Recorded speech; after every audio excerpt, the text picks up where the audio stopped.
Hi, I'm Darnell with Way Home Recipes, and I've got a question for you. Have you ever thought about what you would do if your air fryer oven caught fire? Well, I'm going to answer that question for you right now. So here's an air fryer oven, and no, it's not on fire. And for you who wanted to see an air fryer oven on fire, I am sorry that I can't risk burning down my house for you. But it is an air fryer oven, and we can demonstrate with it what to do if your air fryer oven has a fire inside of it while you're having a cook going on.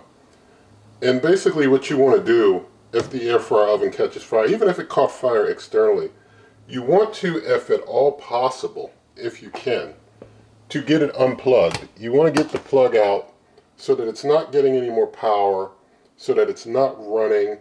You want it to basically be fully shut down, and so it can just set with the fire in the box. You want to, if you can, Lord willing, have the fire in the box. And then, because the cooker is made to basically contain high amounts of heat, we hope that it doesn't get so hot that the casing burns up or anything, but it should be able to hold the heat in and die down naturally, and that fire die down, and that's what you want. You want to leave it closed and just allow that fire to die out on its own. That's the best thing you can do. Unplug and let it die out. Now let's say you're dealing with something even more complicated, where the fire has gotten out of the box and is going to potentially burn up your kitchen or your home. In those cases, I certainly hope you have a fire extinguisher. It's always good to have one on hand, and you're going to have to do what you got to do to get the fire put out, and I do hope you're able to get things unplugged as well when you're taking care of that fire. Now, if you don't have a fire extinguisher, there are a couple of household items that you could use that could help put a fire out. One is salt. Salt can absorb and try and take up some of the heat and flame and try and help put a fire out. Salt really can, if you have enough, help put a fire out. Also, baking soda. You would need more baking soda than you would salt to put a fire out, but both can assist if you don't have a fire extinguisher.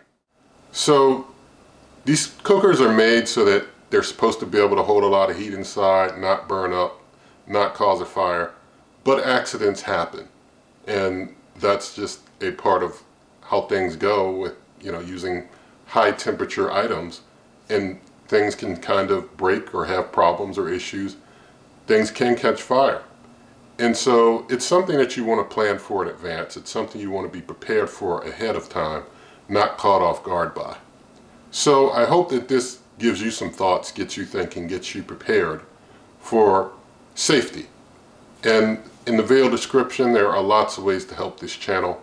You can basically, through my cookbook donations and such, memberships, merch, and all that good stuff. Also, referral link to the Amazon shop where you can buy different cookers and things. But this is really just about your safety.